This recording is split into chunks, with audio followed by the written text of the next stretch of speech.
हर हर महादेव। कहते हैं इस संसार में कोई भी अपने कर्मों के फल से नहीं बच सकता। यहाँ तक कि कभी कभी भगवान के भक्तों को भी कर्मों की अग्नि परीक्षा से गुजरना पड़ता है। जब भाग्य मौन हो जाए, जब अपने ही साथ छोड़ दे, तब महादेव इंसान के धैर्य, विश्वास और कर्मों की सच्चाई को परखते हैं। और आज की यह कहानी भी एक ऐसे ही राजा की है जिसके पास धन था, शक्ति थी, पूरा राज्य था। लेकिन एक रात उसके कर्मों का ऐसा हिसाब खुला कि सिंहासन तक कांप उठा। उस रात महल के दरवाजे बंद थे, लेकिन नियति ने उसके भाग्य का द्वार खोल दिया था। कहते हैं जिस दिन महादेव न्याय करने उतरते हैं, उस दिन राजा और भिखारी में कोई अंतर नहीं रहता। और हमारे चैनल शिव ज्ञान भक्ति फर्स्ट को सब्सक्राइब कर लीजिए। तो आइए सुनते हैं एक ऐसे राजा की कहानी जिसे अपने ही कर्मों की सबसे भयानक परीक्षा देनी पड़ी। सुवर्णगढ़ के राजा थे सूर्यभानु। वह जितने प्रतापी थे उतने ही दयालु भी थे। उनकी रानी का नाम था चंद्रकला, जो अपने नाम की तरह ही शांत, शीतल और ममता की मूरत थी। इन दोनों की आंखों का तारा था उनका इकलौता बेटा राजकुमार वीरेंद्र। वीरेंद्र सिर्फ नाम से ही वीर नहीं था, बल्कि उसके कामों में भी वीरता झलकती थी। बचपन से ही उसे तलवारबाजी और घुड़सवारी का शौक था, लेकिन उसका दिल उतना ही नर्म था। वह अक्सर भेष बदलकर नगर में घूमता, गरीबों और जरूरतमंदों की मदद करता और उनकी तकलीफों को अपनी तकलीफ समझता था। उसकी मुस्कान में एक अजीब सी कशिश थी जो किसी भी उदास चेहरे पर रौनक ला देती थी। राजा, रानी और सुवर्णगढ़ की पूरी प्रजा को वीरेंद्र से बहुत उम्मीदें थी। उन्हें यकीन था कि जब वह राजा बनेगा तो सुवर्णगढ़ की शान और भी बढ़ जाएगी। सब कुछ बहुत अच्छा चल रहा था। समय अपनी गति से आगे बढ़ रहा था और सुवर्णगढ़ की खुशियां दिन ब दिन बढ़ती जा रही थी। लेकिन किस्मत को शायद यह मंजूर नहीं था। एक दिन अचानक सब कुछ बदलने लगा। न जाने कहां से एक उदासी का साया सुवर्णगढ़ पर आ पड़ा। सबसे पहले बागों के फूलों ने मुस्कुराना छोड़ दिया। वो खिलने से पहले ही मुरझाने लगे। फिर पेड़ों ने फल देना बंद कर दिया। उनकी पत्तियां पीली पड़कर गिरने लगी, जैसे पतझड़ का मौसम आ गया हो, जबकि मौसम बहार का था। इसके बाद चांदी जैसी चमकने वाली नदी का पानी धीरे धीरे मटमैला होने लगा और उसका बहाव भी धीमा पड़ गया, जैसे नदी थक गई। शुरुआत में लोगों ने इस पर ज्यादा ध्यान नहीं दिया। उन्हें लगा कि शायद मौसम का असर होगा, लेकिन जब यह उदासी इंसानों के दिलों तक पहुंचने लगी तो सबको चिंता हुई। लोगों ने हंसना बोलना कम कर दिया। बच्चों ने खेलना कूदना छोड़ दिया। बाजारों की चहल पहल खत्म हो गई। हर चेहरे पर एक अनजानी सी खामोशी और एक अजीब सा बोझ दिखाई देने लगा। जो राज्य कभी अपनी रौनक और खुशियों के लिए जाना जाता था, अब वहां हर तरफ एक अजीब सी वीरानी छा गई थी। ऐसा लगता था जैसे किसी ने पूरे राज्य की आत्मा ही निकाल ली हो। राजा सूर्यभानु बहुत परेशान हुए। उन्होंने बड़े बड़े हकीमों और वैद्यों को बुलाया। सबने अपनी पूरी कोशिश की, लेकिन कोई भी इस अजीब सी बीमारी या उदासी का कारण नहीं समझ पाया। फिर उन्होंने ज्ञानी पंडितों और ज्योतिषियों की सभा बुलाई। सबने अपने अपने ग्रंथ पढ़े, सितारों की चाल देखी, लेकिन कोई भी इस रहस्यमय साये का राज नहीं जान सका। पूजा पाठ, यज्ञ हवन सब कुछ करवाया गया, पर कोई फायदा नहीं हुआ। सुवर्णगढ़ की हालत दिन ब दिन बिगड़ती जा रही थी। रानी चंद्रकला अपने राज्य और अपनी प्रजा की यह हालत देखकर अंदर ही अंदर घुलती जा रही थी। उनकी आंखों की चमक चली गई थी। राजा सूर्यभानु भी प्रजा के दुख से दुखी दिन रात इसी चिंता में डूबे रहते थे। महल की दीवारों में अब वह पहले जैसी शाही रौनक नहीं थी, बल्कि एक अनखा सन्नाटा पसरा रहता था। राजकुमार वीरेंद्र से अपने माता पिता और अपनी प्रजा की यह हालत देखी नहीं जा रही थी। उसका दिल रोता था जब वह उन गलियों से गुजरता था जहां कभी ठहाके गूंजते थे और अब सिर्फ खामोशी मिलती थी। उसने देखा कि लोग एक दूसरे से बात तो करते थे, लेकिन उनकी बातों में जान नहीं होती थी। वह काम तो करते थे, पर उनके काम में लगन नहीं होती थी। वह जी तो रहे थे, पर उनकी जिंदगी में जिंदादिली नहीं थी। एक रात वीरेंद्र अपने महल की छत पर खड़ा उदास चांद को देख रहा था। उसने फैसला कर लिया कि वह चुपचाप बैठकर तमाशा नहीं देखेगा। वो इस उदासी के साए का कारण ढूंढ कर रहेगा और अपने सुवर्णगढ़ को उसकी खोई हुई मुस्कान वापस लौटाएगा, चाहे इसके लिए उसे अपनी जान ही क्यों ना देनी पड़े। अगली सुबह उसने अपना यह फैसला अपने माता पिता को सुनाया। राजा और रानी अपने इकलौते बेटे को किसी अनजान खतरे में नहीं भेजना चाहते थे। उन्होंने उसे बहुत समझाया, लेकिन वीरेंद्र अपने इरादे का पक्का था। उसने कहा, पिताजी, एक राजकुमार का धर्म सिर्फ राजगद्दी पर बैठना नहीं बल्कि अपनी प्रजा की रक्षा करना भी है। अगर मैं अपनी प्रजा को इस तरह तिल तिल मरते हुए देखता रहा तो मैं खुद को कभी माफ नहीं कर पाऊंगा। मुझे जाने दीजिए। बेटे की आंखों में अपनी प्रजा के लिए इतना प्यार और दृढ़ संकल्प देखकर राजा सूर्यभानु का सीना गर्व से चौड़ा हो गया। उन्होंने भारी मन से उसे जाने की इजाजत दे दी। अब सवाल ये था कि शुरुआत कहाँ से की जाए। तब महल के एक बूढ़े सलाहकार ने बताया कि राज्य की सीमा से बहुत दूर उत्तर की ओर हिमालय की कंदराओं में एक महात्मा रहते हैं जिनका नाम है महात्मा ज्ञान सागर। कहते हैं कि वह त्रिकालदर्शी हैं।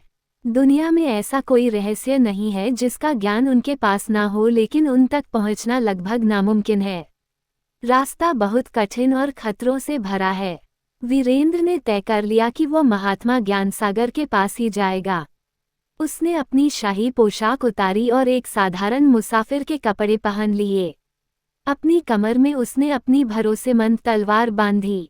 एक झोले में कुछ खाने पीने का सामान रखा और अपने प्रिय घोड़े बादल पर सवार होकर अंधेरी रात में चुपचाप महल से निकल पड़ा। उसने अपने माता पिता को सोते हुए देखा, उनके पैर छुए और मन ही मन वादा किया कि वह सुवर्णगढ़ की खुशियां लेकर ही लौटेगा। वीरेंद्र का सफर शुरू हो गया था। यह कोई आसान सफर नहीं था। उसे घने जंगलों से गुजरना पड़ा जहां जंगली जानवरों की डरावनी आवाजें गूंजती थी। उसे ऊंचे ऊंचे पहाड़ लांघने पड़े जिनकी चोटियां बादलों से बातें करती थी। उसे तेज बहती नदियों को पार करना पड़ा जिनका बहाव किसी को भी बहा ले जा सकता था। कई बार उसका रास्ता भटका, कई बार उसे भूखा प्यासा रहना पड़ा, लेकिन उसके दिल में जो आग जल रही थी उसने उसे रुकने नहीं दिया। महीनों के कठिन सफर के बाद आखिरकार वह उस जगह पहुंचा जहां के बारे में कहा जाता था कि महात्मा ज्ञान सागर रहते हैं। वह एक विशाल पर्वत था जो बर्फ की सफेद चादर से ढका हुआ था। हवा इतनी ठंडी थी कि हड्डियों तक को जमा दे। वीरेंद्र ने बादल को एक सुरक्षित जगह पर छोड़ा और पैदल ही उस बर्फीले पहाड़ पर चढ़ने लगा। कई बार उसके पैर फिसले, कई बार उसे लगा कि वह अब और आगे नहीं बढ़ पाएगा, लेकिन फिर उसे अपने मुरझाए हुए राज्य का ख्याल आता और उसकी हिम्मत दोगुनी हो जाती। आखिरकार एक गुफा के मुहाने पर उसे हल्की सी रोशनी दिखाई दी। वह समझ गया कि यही महात्मा का निवास है। जब वह गुफा के अंदर गया तो उसने देखा कि एक तेजस्वी महात्मा जिनकी दाढ़ी और बाल बर्फ की तरह सफेद थे, आंखें बंद किए ध्यान में बैठे थे। उनके चेहरे पर एक अद्भुत शांति और तेज था। वीरेंद्र ने उन्हें प्रणाम किया और चुपचाप एक कोने में बैठ गया। वह उन्हें परेशान नहीं करना चाहता था। कुछ देर बाद महात्मा ने अपनी आंखें खोली। उनकी आंखों में समंदर जैसी गहराई थी। उन्होंने वीरेंद्र की तरफ देखा और मुस्कुराकर बोले, आओ पुत्र वीरेंद्र, मैं तुम्हारी ही प्रतीक्षा कर रहा था। वीरेंद्र यह सुनकर हैरान रह गया कि महात्मा उसका नाम जानते हैं।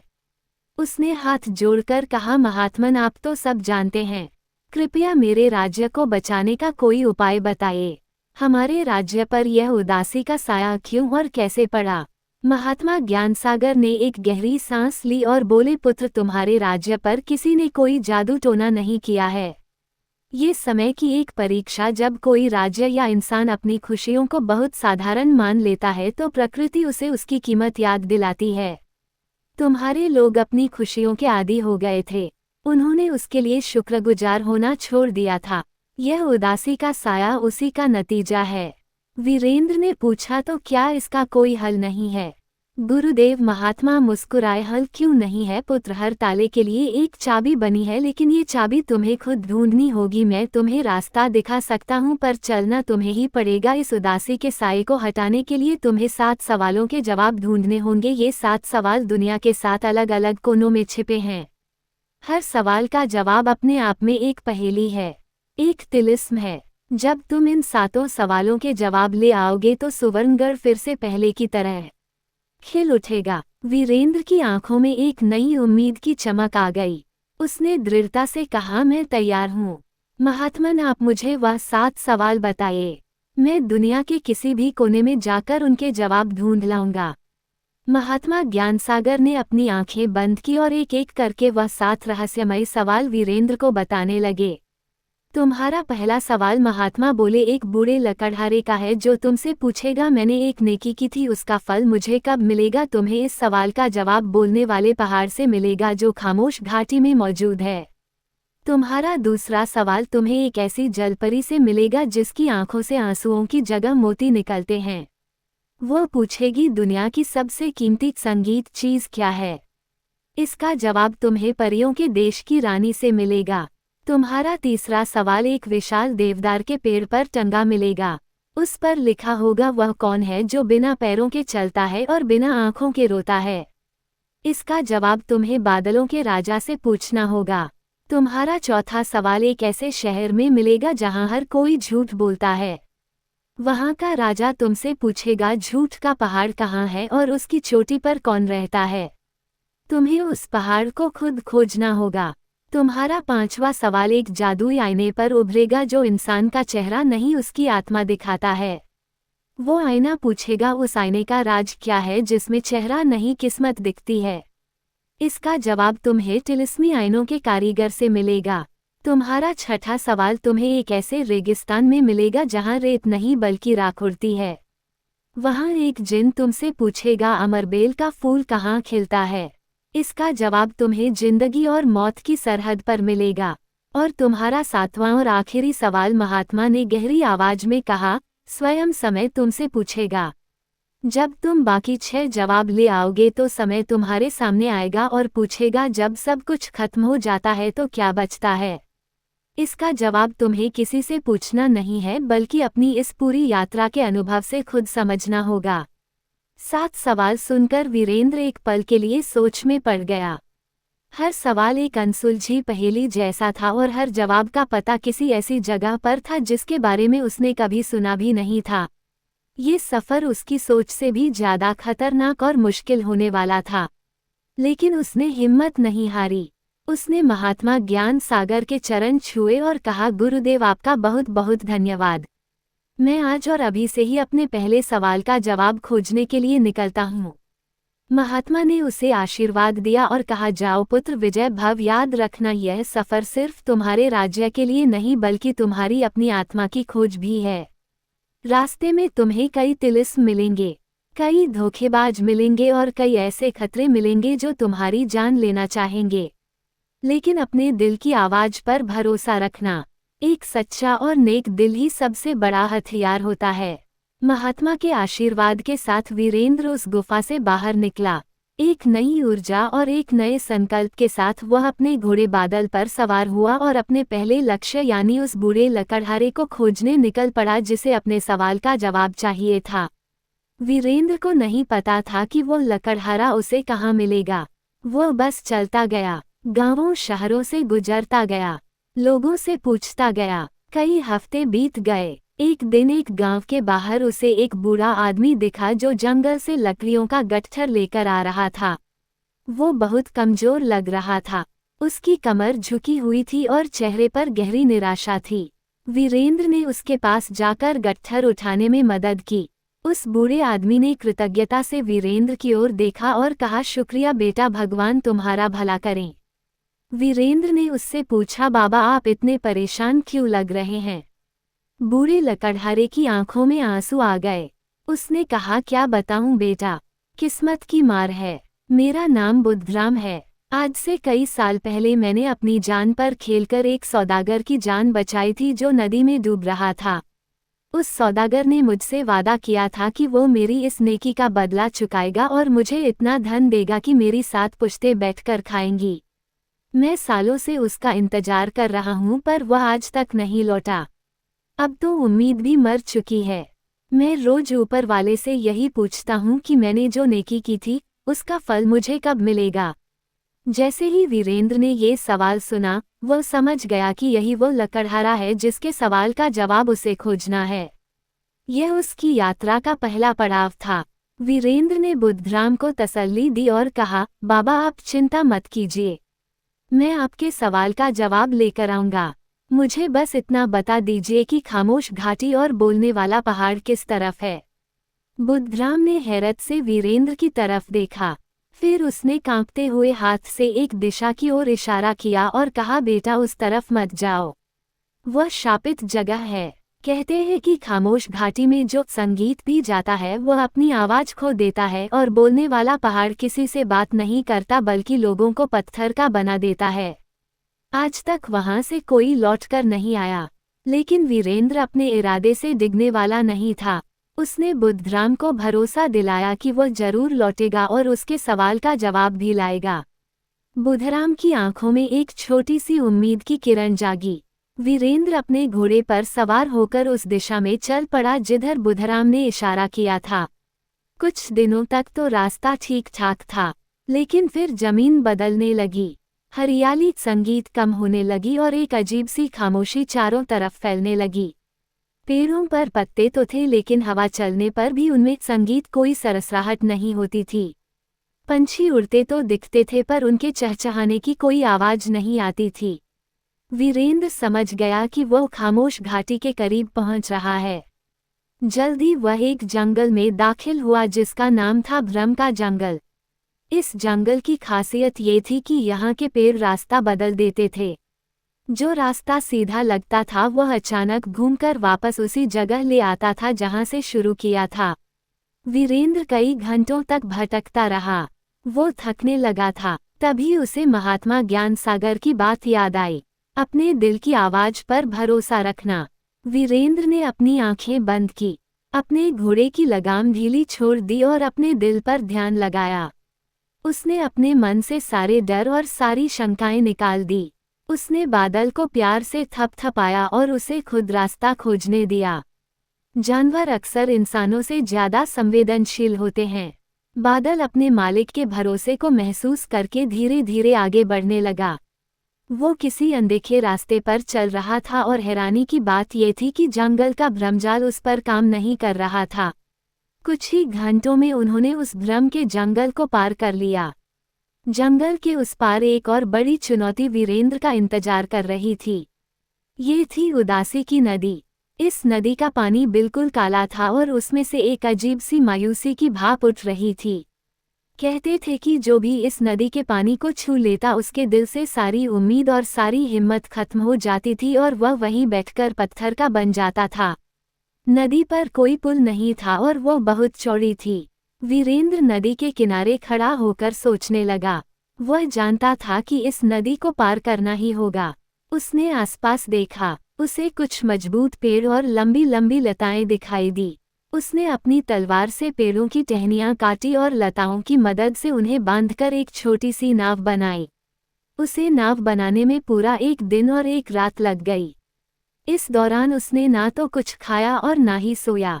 उसके मन में बस एक ही धुन थी, नदी पार करनी है। जब नाव तैयार हो गई तो उसने उसे धीरे से काले पानी में धकेला। उसने पूरी सावधानी बरती कि पानी की एक बूंद भी उस पर ना पड़े। फिर वह नाव पर सवार हुआ और एक लंबे डंडे की मदद से उसे खेलने लगा। जैसे जैसे वह नदी के बीच में पहुंच रहा था, उसे अपने अंदर एक अजीब सी निराशा महसूस होने लगी। उसके कानों में कोई फुसफुसा रहा था, छोड़ दो वीरेंद्र, ये सब बेकार है, तुम कभी कामयाब नहीं होगे, लौट जाओ, तुम्हारे राज्य को कोई नहीं बचा सकता। यह उदासी की नदी का जादू था। वो वीरेंद्र की हिम्मत को तोड़ने की कोशिश कर रही थी। एक पल के लिए वीरेंद्र का हाथ रुक गया। उसे अपने माता पिता की याद आई, अपने राज्य के उदास चेहरे याद आए।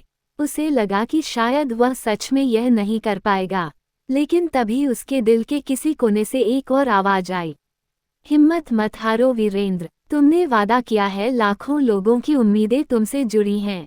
यह उसके अपने हौसले की आवाज थी। वीरेंद्र ने जोर से अपनी गर्दन झटकी, अपने मन से सारे बुरे ख्याल निकाले और पूरी ताकत से नाव खेलना शुरू कर दिया। वो उस फुसफुसाहट को अनसुना करता रहा। आखिरकार कड़ी मशक्कत के बाद उसने नदी को पार कर लिया। दूसरे किनारे पर पहुंचकर उसने एक गहरी सांस ली। वो बहुत थक चुका था, लेकिन उसने एक और तिलिस्म को हरा दिया था। नदी के उस पार ही खामोश घाटी की शुरुआत होती थी। जैसे ही वीरेंद्र ने घाटी में कदम रखा, उसे महसूस हुआ कि उसकी आवाज चली गई है। उसने कुछ बोलने की कोशिश की, लेकिन उसके मुंह से कोई आवाज नहीं निकली। चारों तरफ एक गहरा कान फाड़ देने वाला सन्नाटा था। ये सन्नाटा किसी खाली जगह का सन्नाटा नहीं था, बल्कि एक भारी बोझिल सन्नाटा था जो दिल पर बैठ जाता था। वीरेंद्र चुपचाप आगे बढ़ता रहा। घाटी बहुत लंबी और पथरीली थी। दूर घाटी के अंत में उसे एक विशाल पहाड़ दिखाई दे रहा था। वो पहाड़ बाकी सभी पहाड़ों से अलग था। उसका रंग कुछ नीला सा था और उसका आकार ऐसा था जैसे कोई विशालकाय इंसान बैठा हो। वीरेंद्र समझ गया कि यही वो बोलने वाला पहाड़ है। जैसे जैसे वह पहाड़ के करीब पहुंचता गया, सन्नाटा और भी गहरा होता गया। अब उसे अपने कदमों की आहट भी सुनाई नहीं दे रही थी। उसे ऐसा लग रहा था जैसे वो किसी सपने में चल रहा हो। जब वो पहाड़ के बिल्कुल नीचे पहुंचा तो उसने ऊपर देखा। पहाड़ आसमान को छू रहा था। अब सवाल ये था कि वह इस पहाड़ से बात कैसे करें। उसकी तो अपनी आवाज ही चली गई थी। वो वहां बैठ गया और सोचने लगा। उसने बहुत सोचा पर उसे कोई रास्ता नहीं सूझा। दिन बीत गया, रात हो गई, फिर अगला दिन निकल आया। वीरेंद्र वहीं बैठा रहा। उसने ना कुछ खाया ना कुछ पिया। वो बस उस पहाड़ को देखता रहा और अपने मन में अपनी आत्मा में बुद्धराम के सवाल को दोहराता रहा। मैंने एक नेकी की थी, उसका फल मुझे कब मिलेगा? शायद यही उस पहाड़ की परीक्षा थी। वो वीरेंद्र के सब्र और उसकी लगन को परख रहा था। 2 दिन और 2 रातें बीत गई। वीरेंद्र बिना हिले डुले वहीं बैठा रहा। उसके मन में सिर्फ एक ही सवाल गूंज रहा था।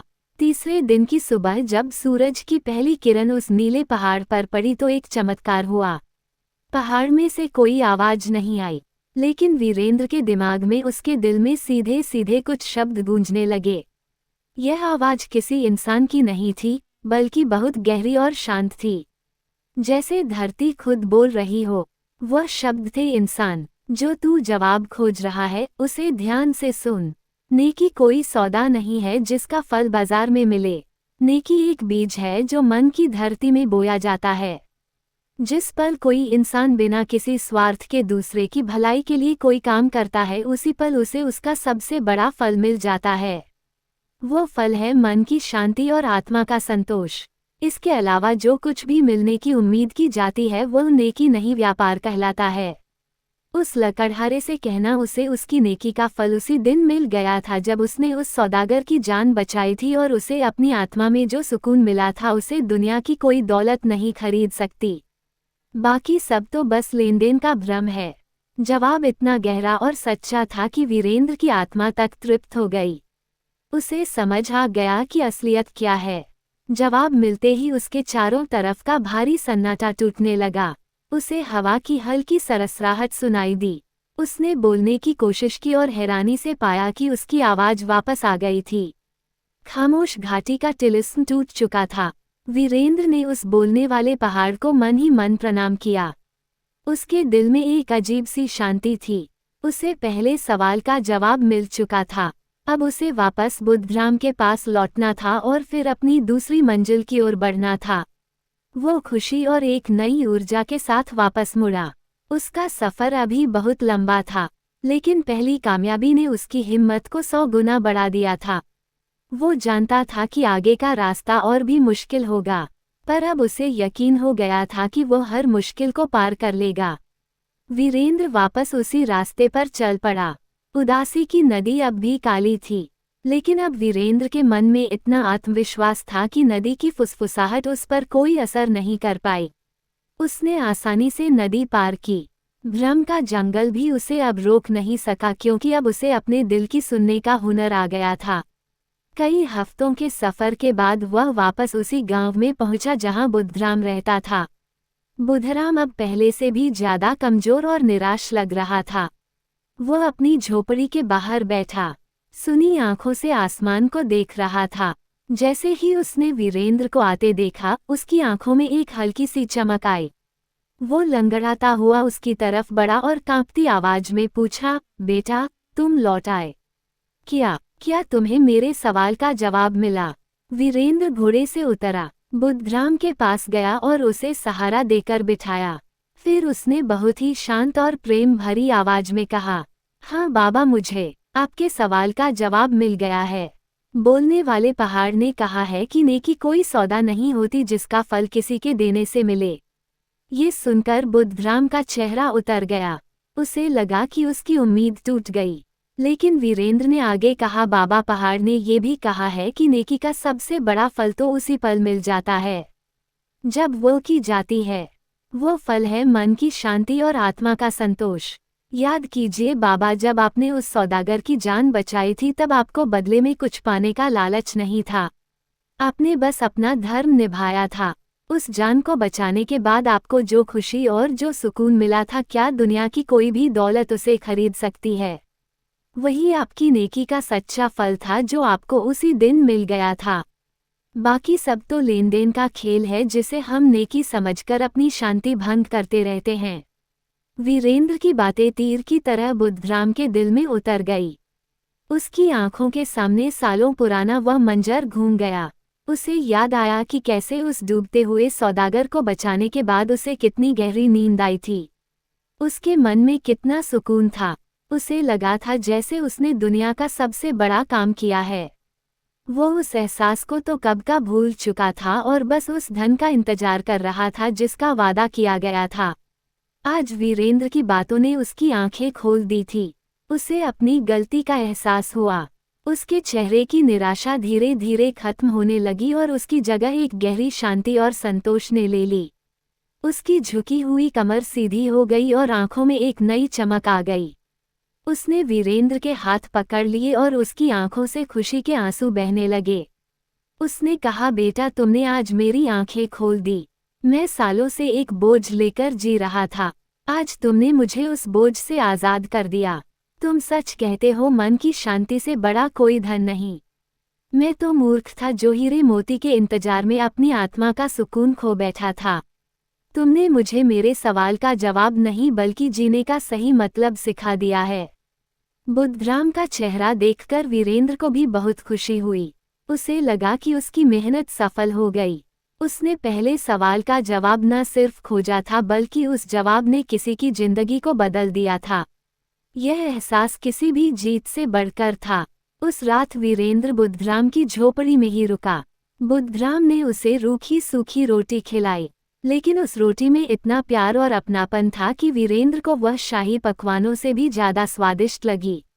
अगली सुबह जब वीरेंद्र अपनी अगली यात्रा पर निकलने के लिए तैयार हुआ तो बुद्धराम ने उसे एक छोटी सी लकड़ी की बांसुरी दी। उसने कहा, बेटा, मेरे पास तुम्हें देने के लिए और कुछ नहीं है। ये बांसुरी मेरे पुरखों की है। कहते हैं कि जब कोई सच्चे दिल वाला इसे बजाता है तो इसकी धुन पत्थर को भी पिघला सकती है। इसे अपने पास रखो, शायद तुम्हारे सफर में कभी काम आए। वीरेंद्र ने उस अनमोल तोहफे को सम्मान के साथ स्वीकार किया। उसने बुद्धराम से विदा ली और अपने घोड़े बादल पर सवार होकर अपनी दूसरी मंजिल की ओर चल पड़ा। अब उसे उस जलपरी को खोजना था जिसकी आंखों से मोती निकलते थे और उससे उसका सवाल पूछना था, दुनिया की सबसे कीमती चीज क्या है? महात्मा ज्ञानसागर ने बताया था कि इसका जवाब परियों के देश की रानी के पास मिलेगा। लेकिन परियों का देश कहाँ है, यह कोई नहीं जानता था। कहते हैं कि वह एक ऐसी जादुई जगह है जो सिर्फ उन लोगों को दिखती है जिनका दिल शीशे की तरह साफ हो। वीरेंद्र दक्षिण दिशा की ओर चल पड़ा। उसका सफर फिर से शुरू हो गया था। रास्ते में वह कई तरह के लोगों से मिला, कई तरह के इलाके देखे। उसने देखा कि दुनिया में कितनी तरह के दुख और कितनी तरह की खुशियां हैं। हर अनुभव उसे कुछ न कुछ सिखा रहा था। कई महीनों तक चलने के बाद वह समुद्र के किनारे पहुंचा। दूर दूर तक नीला पानी फैला हुआ था। लहरें शोर मचाती हुई किनारों से टकरा रही थी। वीरेंद्र ने कई मछुआरों से और नाविकों से उस जलपरी के बारे में पूछा, लेकिन सबने उसे एक कहानी ही समझा। किसी को यकीन नहीं हुआ कि ऐसी कोई जलपरी सच में हो सकती है। वीरेंद्र निराश नहीं हुआ। वो रोज सुबह से शाम तक समुद्र के किनारे बैठकर उस जलपरी का इंतजार करता। एक दिन जब चांद पूरा था और उसकी चांदी जैसी रोशनी समुद्र के पानी पर फैल रही थी, वीरेंद्र को पानी में कुछ हलचल दिखाई दी। उसने देखा कि एक बहुत ही खूबसूरत लड़की, जिसका आधा शरीर मछली का था, एक चट्टान पर बैठी हुई थी और चांद को देखकर धीरे धीरे रो रही थी। उसके सुनहरे बाल लहरों पर तैर रहे थे और उसकी आंखें समंदर से भी ज्यादा गहरी थी। लेकिन सबसे हैरान करने वाली बात ये थी कि जब उसकी आंखों से आंसू गिरते तो वह पानी में मिलकर खो नहीं जाते, बल्कि चमकते हुए मोतियों में बदल जाते थे। वीरेंद्र समझ गया कि यही वह जलपरी है जिसे वह खोज रहा था। वह धीरे धीरे उसके पास गया ताकि वह डर ना जाए। जलपरी ने उसे देखा तो वह एकदम से पानी में कूदने को हुई, लेकिन वीरेंद्र ने बहुत ही नर्म आवाज में कहा, रुको, मैं तुम्हें कोई नुकसान नहीं पहुंचाऊंगा, मैं तो बस तुम्हारी मदद करने आया हूँ। जलपरी उसकी आवाज में सच्चाई देखकर रुक गई। उसने अपनी खूबसूरत उदास आंखों से वीरेंद्र की तरफ देखा और पूछा, तुम कौन हो और तुम मेरी क्या मदद कर सकते हो? मेरे दुख का कोई इलाज नहीं है। वीरेंद्र ने कहा, मेरा नाम वीरेंद्र है, मैं एक मुसाफिर हूँ। मुझे पता चला है कि तुम किसी गहरे दुख में हो। तुम मुझे अपनी परेशानी बताओ, शायद मैं कोई हल निकाल सकूं। जलपरी की आंखों से फिर कुछ आंसू निकले जो मोती बनकर चट्टान पर बिखर गए।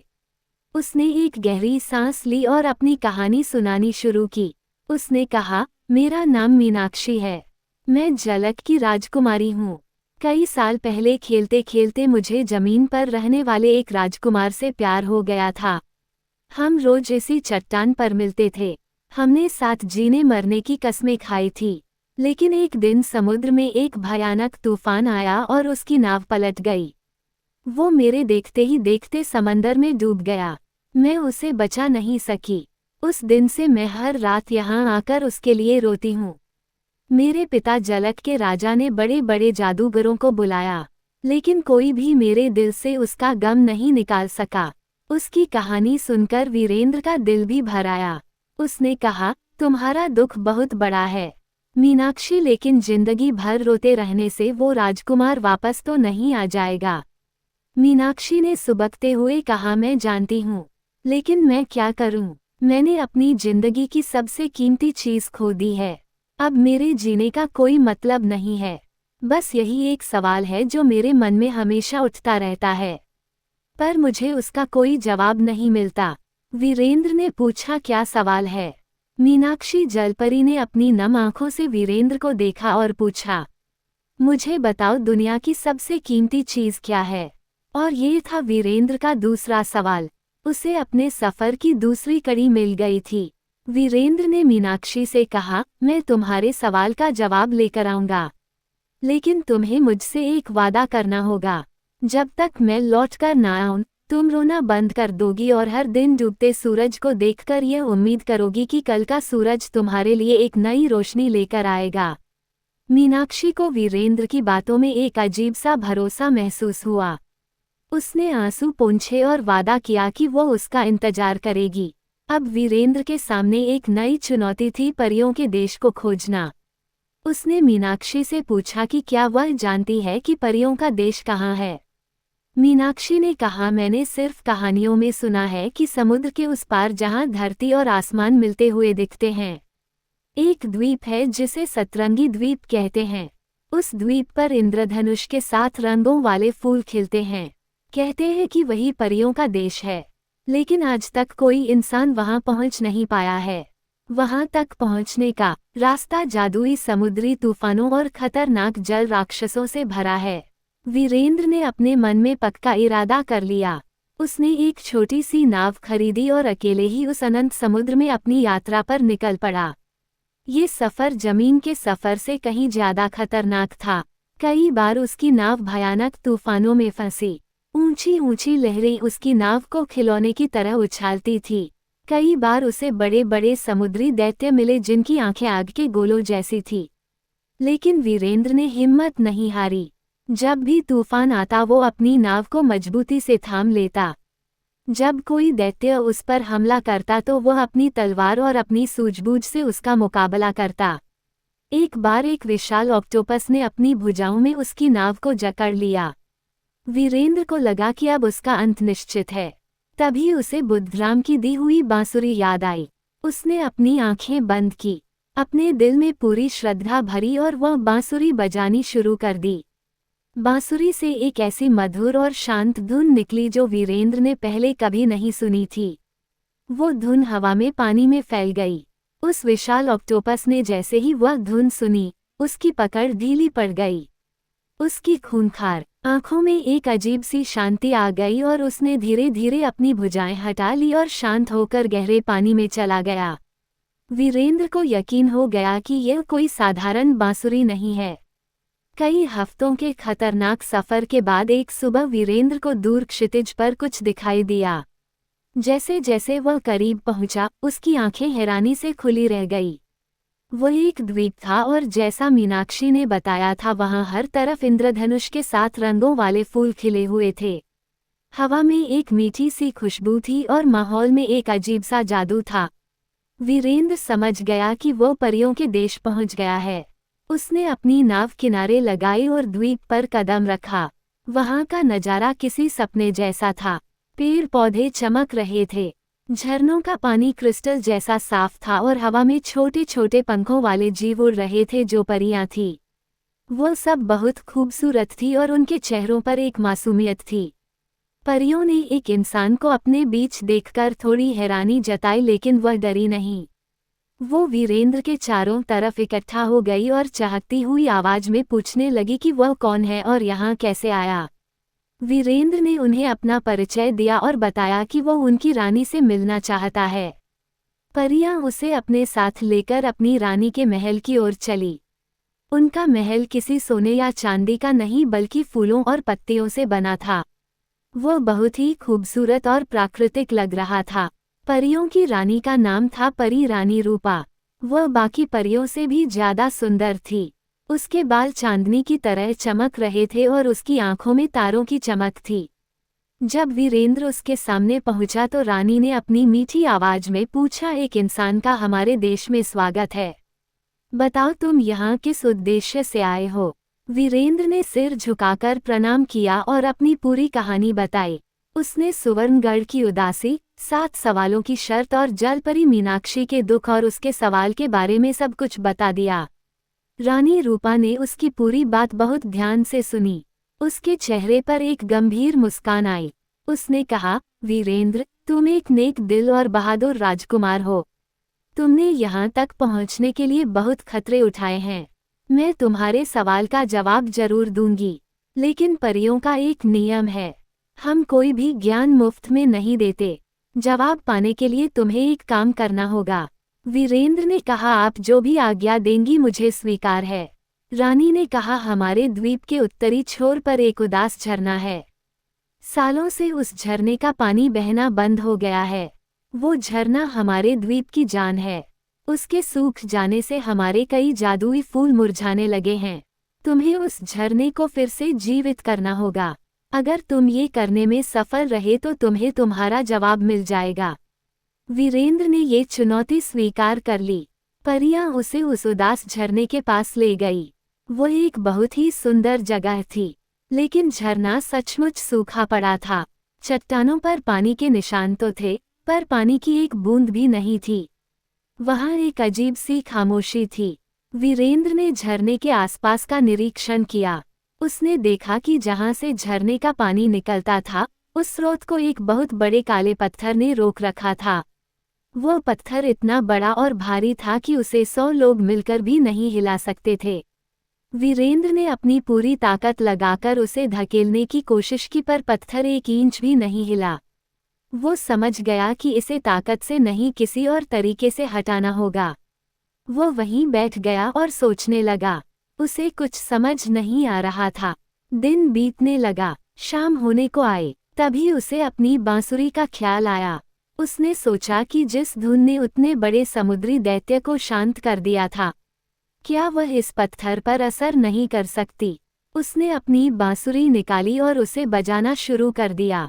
उसने अपने दिल की सारी अच्छाई, सारी करुणा उस धुन में डाल दी। वो धुन सूखी चट्टानों से टकराकर पूरी घाटी में गूंजने लगी। जैसे जैसे धुन तेज होती गई, एक और चमत्कार हुआ। वो काला पत्थर धीरे धीरे कांपने लगा। फिर उसमें छोटी छोटी दरारें पड़ने लगी। वीरेंद्र बजाता रहा पूरी लगन के साथ और फिर एक जोरदार आवाज के साथ वह काला पत्थर टूटकर टुकड़े टुकड़े हो गया। उसके टूटते ही अंदर से साफ मीठे पानी की एक मोटी धार फूट पड़ी और झरना फिर से बहने लगा। पानी के बहने की कल कल की आवाज सालों बाद उस घाटी में गूंजी। परियां खुशी से नाचने और गाने लगी। मुरझाए हुए फूल फिर से खिलने लगे। वीरेंद्र ने एक और नामुमकिन काम को मुमकिन कर दिखाया था। जब वह वापस रानी रूपा के पास पहुंचा तो रानी उसके सम्मान में खड़ी हो गई। उसने मुस्कुराकर कहा, वीरेंद्र, तुमने न सिर्फ हमारा झरना लौटाया है बल्कि हमें एक बहुत बड़ा सबक भी सिखाया है। वो काला पत्थर कोई साधारण पत्थर नहीं था। वो हमारे दिलों में जमा हुआ अहंकार और कठोरता थी जिसने हमारे झरने के प्रेम और करुणा के प्रवाह को रोक दिया था। तुम्हारी संगीत की अच्छाई ने उसे पिघला दिया। अब तुम अपने जवाब के हकदार हो। वीरेंद्र ने उत्सुकता से पूछा, तो महारानी, दुनिया की सबसे कीमती चीज क्या है? परी रानी रूपा ने एक पल के लिए अपनी आंखें बंद की और फिर एक बहुत ही गहरी और शांत आवाज में बोली, दुनिया में सोना, चांदी, हीरे, जवाहरात यह सब कीमती हैं, लेकिन सबसे कीमती नहीं। दुनिया में ताकत, शोहरत, राजपाट ये सब भी कीमती हैं, पर सबसे कीमती नहीं। दुनिया की सबसे कीमती, सबसे अनमोल चीज है वक्त। वीरेंद्र थोड़ा हैरान हुआ। रानी ने आगे समझाया, सोचकर देखो वीरेंद्र, खोई हुई दौलत तुम फिर से कमा सकते हो। खोई हुई सेहत दवाइयों से वापस आ सकती है। खोया हुआ राज तुम लड़कर दोबारा हासिल कर सकते हो। लेकिन वक्त एक बार जो पल बीत गया उसे दुनिया की कोई ताकत, कोई जादू, कोई दौलत वापस नहीं ला सकती। यही एक ऐसी चीज है जो राजा और रंक दोनों को बराबर मिलती है। जो इसका सही इस्तेमाल करता है वह सब कुछ पा लेता है और जो इसे गंवा देता है वह सब कुछ खो देता है। जलपरी मीनाक्षी अपने बीते हुए वक्त में जी रही है। वो उसी एक पल में अटक गई है। उसे यह समझना होगा कि जो वक्त चला गया वह लौटकर नहीं आएगा, लेकिन जो वक्त अभी उसके पास है वह बहुत कीमती है। उसे अपने आज में जीना सीखना होगा। जवाब इतना सीधा और इतना सच्चा था कि वीरेंद्र को पूरी बात समझ आ गई। उसे दूसरे सवाल का जवाब मिल चुका था। उसने परी रानी और सभी परियों को धन्यवाद दिया। रानी ने उसे विदाई में एक छोटा सा चमकता हुआ पत्थर दिया और कहा, इसे अपने पास रखो। जब भी तुम किसी गहरे अंधेरे में रास्ता भटक जाओ तो ये पत्थर तुम्हें रोशनी दिखाएगा। वीरेंद्र ने वह पत्थर लिया और परियों के देश से विदा होकर अपनी नाव पर वापस आ गया।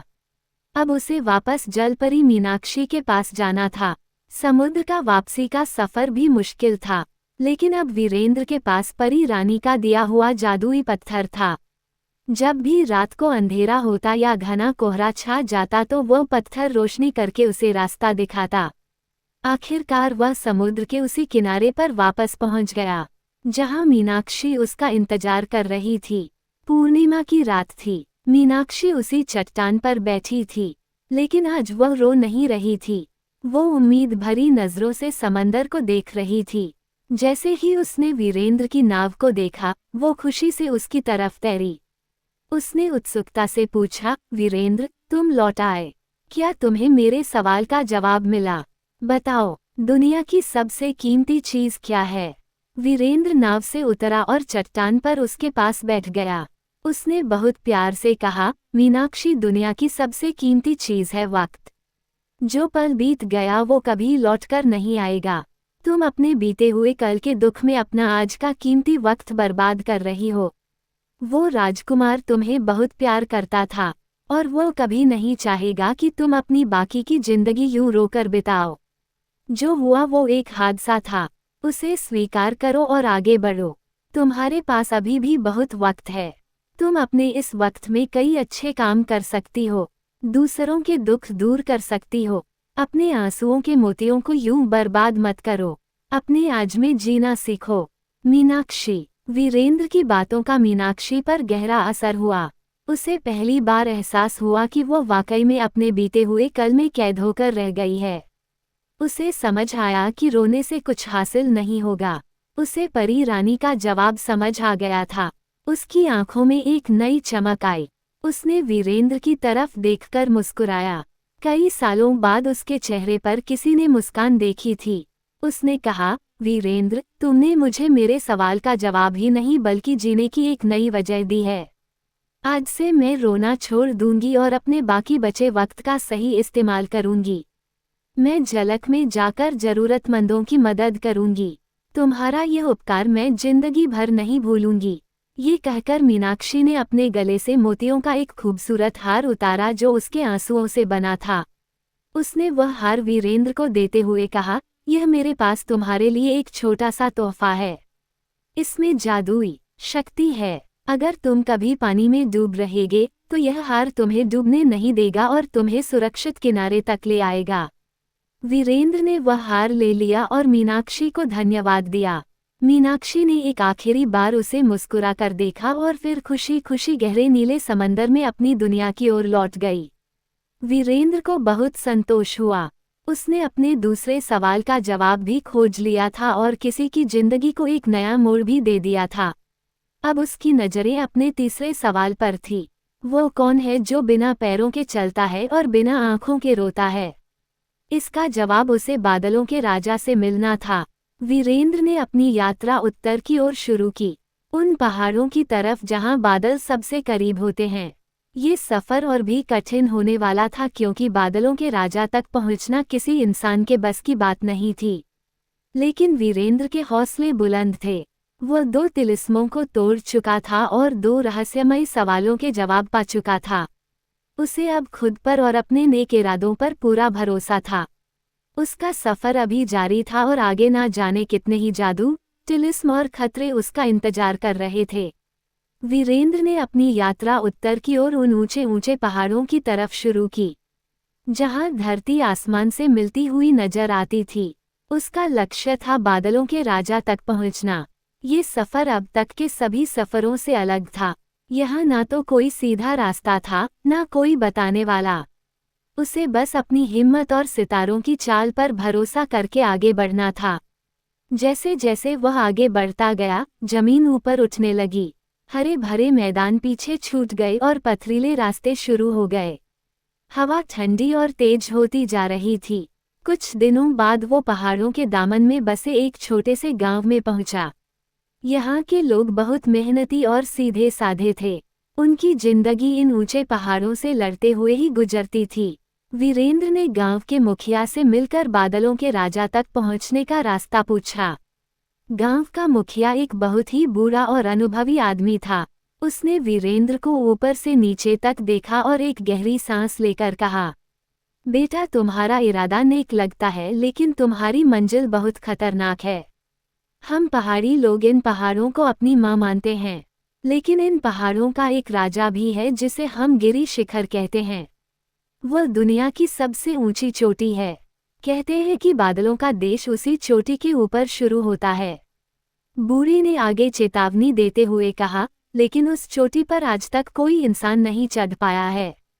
रास्ते में हवा के दैत्य रहते हैं जो किसी को भी ऊपर जाने नहीं देते। वो इतनी तेज बर्फीली आंधी चलाते हैं कि इंसान का शरीर पल भर में जम जाए और अगर कोई उन दैत्यों से बच भी गया तो उस चोटी पर एक विशाल देवदार का पेड़ है जिसे हम देववृक्ष कहते हैं।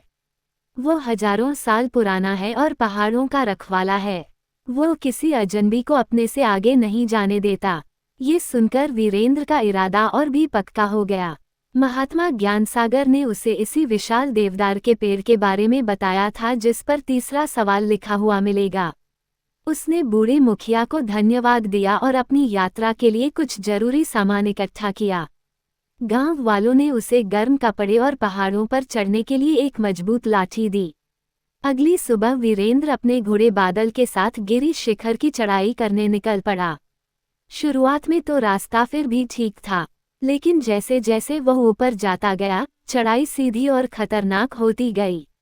ऑक्सीजन की कमी होने लगी और सांस लेना भी मुश्किल हो रहा था। बादल अब और ऊपर नहीं जा सकता था।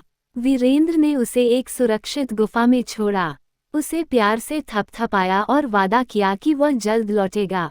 अब आगे का सफर उसे अकेले ही तय करना था। वो पूरी हिम्मत से आगे बढ़ता रहा। बर्फीली हवा चाबुक की तरह उसके शरीर पर लगती थी। कई बार उसके पैर फिसले और वो गिरने से बाल बाल बचा। चारों तरफ सफेद बर्फ की चादर बिछी थी, जहां तक नजर जाए बस बर्फ ही बर्फ। उसे भूख और प्यास भी सता रही थी, लेकिन उसने हार नहीं मानी। कई दिनों की कठिन चढ़ाई के बाद आखिरकार वो एक समतल जगह पर पहुंचा और वहां उसने जो नज़ारा देखा वो देखकर उसकी आंखें खुली की खुली रह गई। उसके सामने एक इतना विशाल और पुराना देवदार का पेड़ खड़ा था कि उसका तना ही किसी छोटे पहाड़ जैसा लग रहा था। उसकी शाखाएं आसमान में बादलों तक फैली हुई थी। उस पेड़ से एक अजीब सी शांति और शक्ति का एहसास हो रहा था। वीरेंद्र समझ गया कि यही वह देव वृक्ष है। वो श्रद्धा से पेड़ के पास गया। उसने देखा कि पेड़ के मोटे तने पर प्राचीन भाषा में कुछ खुदा हुआ था। वीरेंद्र ने ध्यान से पढ़ा और वो वही सवाल था जिसकी उसे तलाश थी। वो कौन है जो बिना पैरों के चलता है और बिना आंखों के रोता है? उसे अपना तीसरा सवाल मिल गया था, लेकिन अब चुनौती थी इस सवाल का जवाब खोजने की। उसे बादलों के राजा के पास जाना था जो यहाँ से भी ऊपर थे। जैसे ही वीरेंद्र ने उस पेड़ से आगे बढ़ने की कोशिश की, अचानक मौसम बदल गया। आसमान में काले बादल छा गए और तेज बर्फीली हवा चलने लगी। हवा का शोर इतना तेज था कि कानों के पर्दे फट जाए। वीरेंद्र को लगा जैसे कोई अनदेखी ताकत उसे पीछे धकेल रही है। ये वही हवा के दैत्य थे जिनके बारे में गांव के मुखिया ने बताया था। वीरेंद्र ने अपनी तलवार निकाल ली, लेकिन उसे पता था कि हवा से तलवार का क्या मुकाबला। दैत्य दिखाई नहीं दे रहे थे, बस उनकी ताकत महसूस हो रही थी। बर्फीली आंधी ने उसे चारों तरफ से घेर लिया। उसे ठंड से कपकपी छूटने लगी और उसकी हिम्मत जवाब देने लगी। उसे लगा कि शायद उसका सफर यहीं खत्म हो जाएगा। तभी निराशा के उस पल में उसे बुधराम की दी हुई बांसुरी याद आई। उसने सोचा, जब इस धुन ने एक समुद्री दैत्य को शांत कर दिया था तो क्या वह इन हवा के दैत्यों को शांत नहीं कर सकती? उसने कांपते हुए हाथों से अपनी कमर से बांसुरी निकाली। उसके होंठ ठंड से नीले पड़ चुके थे, लेकिन उसने अपनी पूरी ताकत लगाकर बांसुरी में फूंक मारी। शुरू में तो कांपती हुई आवाज निकली, लेकिन फिर वीरेंद्र ने अपनी आंखें बंद कर ली और अपने दिल से पूरी सच्चाई से धुन निकालनी शुरू की। वह कोई लड़ाई की धुन नहीं थी, बल्कि एक प्रार्थना की, एक विनती की धुन थी। वो हवा के दैत्यों से लड़ नहीं रहा था, बल्कि उनसे रास्ता मांग रहा था, उनका सम्मान कर रहा था। जैसे ही वह मधुर धुन बर्फीली हवा में घुली, एक और चमत्कार हुआ। हवा का शोर धीरे धीरे कम होने लगा। बर्फीली आंधी थम गई। आसमान से काले बादल छंटने लगे। वीरेंद्र को महसूस हुआ कि जो ताकत उसे पीछे धकेल रही थी, वह अब शांत हो गई है। उसने आंखें खोली तो देखा कि मौसम बिल्कुल साफ हो गया था और आगे का रास्ता खुल गया था। हवा के दैत्यों ने उसके दिल की सच्चाई को पहचान लिया था और उसे रास्ता दे दिया था। वीरेंद्र ने मन ही मन उन दैत्यों को धन्यवाद दिया और आगे बढ़ने लगा। अब चढ़ाई और भी सीधी थी, लगभग 90 डिग्री की, लेकिन हैरानी की बात ये थी कि अब उसे चढ़ने में कोई मुश्किल नहीं हो रही थी। ऐसा लग रहा था जैसे कोई अदृश्य शक्ति उसे ऊपर खींच रही हो। आखिरकार वो गिरी शिखर की चोटी पर पहुंच गया। वहां का दृश्य किसी भी इंसान की कल्पना से परे था। वह बादलों के ऊपर खड़ा था। नीचे दूर दूर तक सफेद बादलों का समंदर फैला हुआ था। सूरज की किरणें उन बादलों पर पड़कर सोने की तरह चमक रही थी। हवा में एक अजीब सी शांति और पवित्रता थी। उसने देखा कि सामने बादलों से ही बना एक बहुत बड़ा और भव्य महल था। उसके खंभे बारिश की धाराओं जैसे थे और दीवारें धुंध से बनी थी। यही बादलों के राजा का महल था। वीरेंद्र धीरे धीरे महल के दरवाजे की ओर बढ़ा। दरवाजे पर बिजली के 2 पहरेदार खड़े थे जो रहकर कड़क रहे थे। लेकिन जैसे ही वीरेंद्र पास पहुंचा, वह शांत हो गए और उसे अंदर जाने का रास्ता दे दिया। अंदर बादलों से बने एक विशाल सिंहासन पर एक तेजस्वी आकृति बैठी थी। वो कोई इंसान नहीं था, बल्कि बादलों का ही एक रूप था। उसका चेहरा कभी शांत होता तो कभी गुस्से में गरजने लगता। उसकी आंखों में बिजली की चमक थी और उसकी आवाज में बादलों की गड़गड़ाहट। वही थे बादलों के राजा मेघराज। वीरेंद्र ने सिर झुकाकर उन्हें प्रणाम किया। मेघराज ने अपनी गहरी और गरजती हुई आवाज में पूछा, एक इंसान तुम यहाँ तक कैसे पहुँचे? तुम्हारी हिम्मत की दाद देनी पड़ेगी। बताओ क्या चाहते हो? वीरेंद्र ने बड़ी विनम्रता से कहा, हे मेघराज, मैं राजकुमार वीरेंद्र हूँ और मैं एक बहुत जरूरी सवाल का जवाब खोजने आया हूँ। कृपया मेरी मदद कीजिए। और उसने वह सवाल दोहराया, वो कौन है जो बिना पैरों के चलता है और बिना आंखों के रोता है? सवाल सुनकर मेघराज के चेहरे पर एक उदास मुस्कान फैल गई। सिंहासन के चारों तरफ जो बादल थे वो थोड़े और गहरे हो गए जैसे बारिश होने वाली हो। मेघराज ने कहा, राजकुमार, जिस सवाल का जवाब तुम खोज रहे हो वह जवाब मैं ही हूँ। वो मैं और मेरे जैसे सारे बादल हैं। वीरेंद्र ने हैरानी से पूछा, आप वो कैसे? मेघराज ने समझाया, हम बादल ही हैं जो बिना पैरों के सारी दुनिया में घूमते हैं, एक जगह से दूसरी जगह चलते हैं, और हम बादल ही हैं जो बिना आंखों के रोते हैं। जब हम रोते हैं तो उसे बारिश कहते हैं। हमारी यही बारिश धरती की प्यास बुझाती है, खेतों में फसलें उगाती है और नदियों को जीवन देती है। उन्होंने आगे एक गहरी आवाज में कहा, लेकिन इंसान समझता है कि हम दुख में रोते हैं। नहीं राजकुमार, हमारा रोना दुख का नहीं, करुणा का प्रतीक है। हम अपना अस्तित्व मिटाकर पानी बनकर धरती पर बरस जाते हैं ताकि नीचे जीवन पनप सके। हमारा रोना त्याग है, बलिदान है। ये दुनिया को देने का एक तरीका है। जवाब इतना सुंदर और गहरा था कि वीरेंद्र की आत्मा तक भीग गई। उसे समझ आ गया कि जो चीज ऊपर से दुख या आंसू जैसी दिखती है वो असल में जीवन देने वाली करुणा हो सकती है। उसे अपने तीसरे सवाल का जवाब मिल चुका था। उसने मेघराज को सिर झुकाकर धन्यवाद दिया। मेघराज वीरेंद्र की विनम्रता और साहस से बहुत प्रसन्न हुए। उन्होंने कहा, राजकुमार, तुमने यहाँ तक पहुंचकर अपनी योग्यता साबित की है। मैं तुम्हें खाली हाथ नहीं जाने दूंगा। ये कहकर मेघराज ने अपने हाथ से एक छोटा सफेद पंख वीरेंद्र को दिया। वो पंख किसी साधारण पक्षी का नहीं लग रहा था। वो बहुत हल्का था और उसमें से एक हल्की सी चमक निकल रही थी। मेघराज ने कहा, ये गरुड़ का पंख है, इसे अपने पास रखो। अगर तुम कभी किसी बहुत ऊंची जगह से गिरो तो ये पंख तुम्हें हवा में तैरते हुए सुरक्षित नीचे उतार देगा। ये तुम्हारी रक्षा करेगा। वीरेंद्र ने वह अनमोल उपहार स्वीकार किया और मेघराज से विदा ली। जब वह वापस चोटी से नीचे उतरने लगा तो उसे चढ़ाई जैसी कोई मेहनत नहीं करनी पड़ी। बादल खुद उसे उठाकर नीचे तक ले आए जहां उसने अपने घोड़े बादल को छोड़ा था। वीरेंद्र को अपने तीसरे सवाल का जवाब मिल गया था।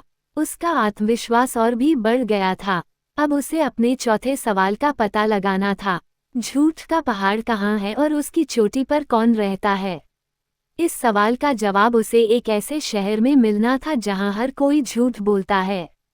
वीरेंद्र ने उन लोगों से जो उसे रास्ते में मिले उस शहर के बारे में पूछना शुरू किया। ज्यादातर लोगों को ऐसे किसी शहर के बारे में पता नहीं था, लेकिन एक बूढ़े सौदागर ने उसे बताया, मैंने सुना है कि पूर्व की दिशा में एक शहर है जिसका नाम है सत्यपुरा। कहते हैं कि वहाँ के लोग इतने सच्चे हैं कि उन्होंने कभी झूठ बोलना सीखा ही नहीं।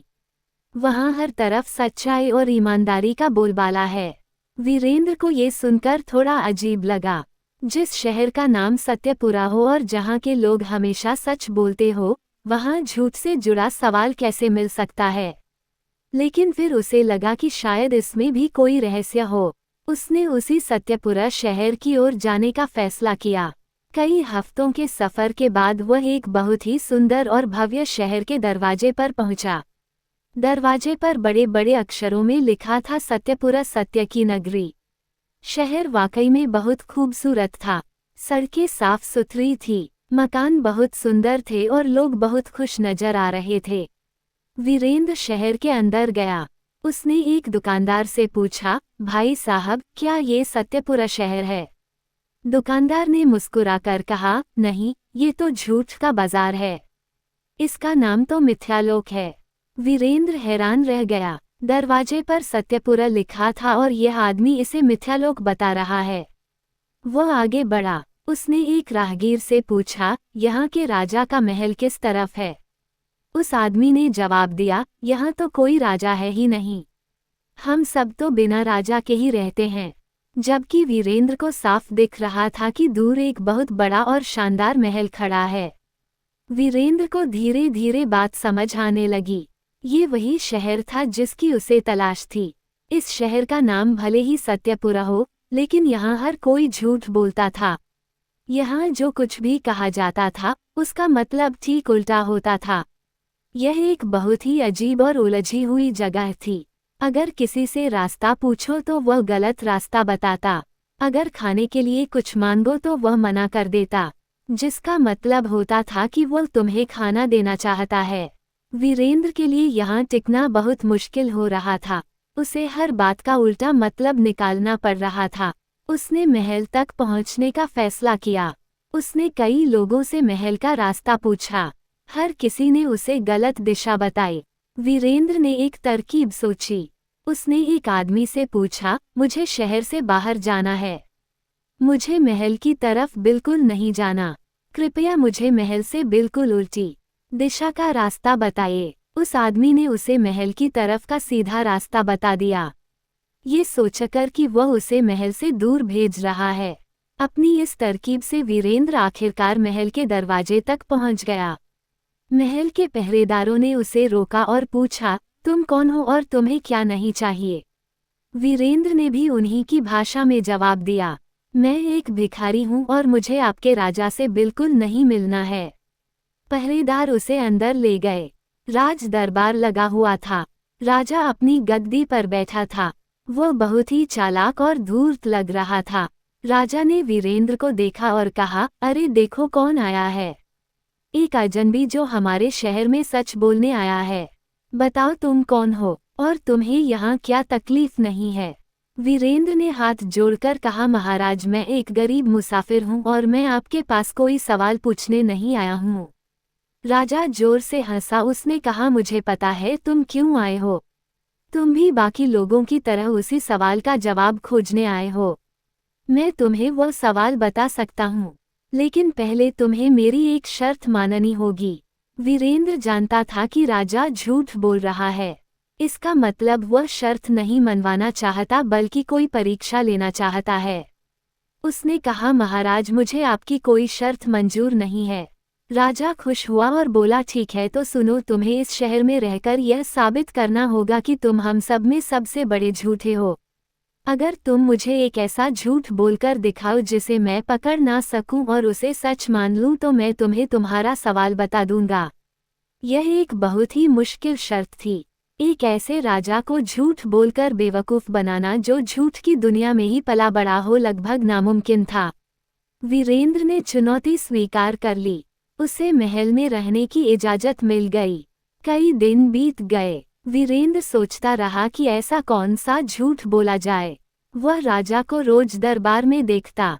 राजा बहुत होशियार था। वो हर किसी के झूठ को पल भर में पकड़ लेता था। एक दिन वीरेंद्र को एक तरकीब सूझी। वो एक छोटा सा मटका लेकर राजा के दरबार में पहुंचा। उसने राजा से कहा, महाराज मेरे पिताजी आपके पिताजी के बहुत बड़े कर्जदार थे। मरने से पहले उन्होंने मुझे यह मटका दिया और कहा कि इसमें 100 सोने की मोहरें हैं जो आपके पिताजी ने उन्हें कर्ज पर दी थी। मैं ये कर्ज चुकाने आया हूँ। कृपया यह मटका स्वीकार करें। ये कहकर उसने मटका राजा की तरफ बढ़ा दिया। राजा ने मटका हाथ में लिया और सोच में पड़ गया। वह जानता था कि वीरेंद्र झूठ बोल रहा है। उसके पिता ने किसी को कोई कर्ज नहीं दिया था। अगर वो कहता कि हाँ मेरे पिता ने कर्ज दिया था, लाओ मोहरे, तो वह वीरेंद्र का झूठ स्वीकार कर लेता और वीरेंद्र शर्त जीत जाता। और अगर वह कहता कि नहीं ये झूठ है, मेरे पिता ने कोई कर्ज नहीं दिया, तो इसका मतलब होता कि वीरेंद्र जो कह रहा है वह सच है, क्योंकि इस शहर में हर सच को झूठ कहा जाता है। तब भी वीरेंद्र की बात सच साबित हो जाती और उसे मटके में रखी 100 सोने की मोहरें राजा को देनी पड़ती। राजा बुरी तरह फंस गया था। वो ना तो हाँ कह पा रहा था नहीं ना। वीरेंद्र ने एक ऐसा झूठ बोला था जो हर तरफ से सच लग रहा था। राजा ने अपनी हार मान ली। वो जोर जोर से हंसने लगा और बोला, मान गया नौजवान, तुमने मुझे हरा दिया। आज तक मुझसे बड़ा झूठा इस शहर में कोई पैदा नहीं हुआ था, लेकिन तुमने मुझे भी मात दे दी। तुम अपनी परीक्षा में पास हुए। राजा ने अपने वचन के अनुसार वीरेंद्र को उसका सवाल बताया। उसने पूछा, राजकुमार, अब तुम जवाब खोजने के हकदार हो। मेरा सवाल है, झूठ का पहाड़ कहाँ है और उसकी चोटी पर कौन रहता है? ये वीरेंद्र का चौथा सवाल था।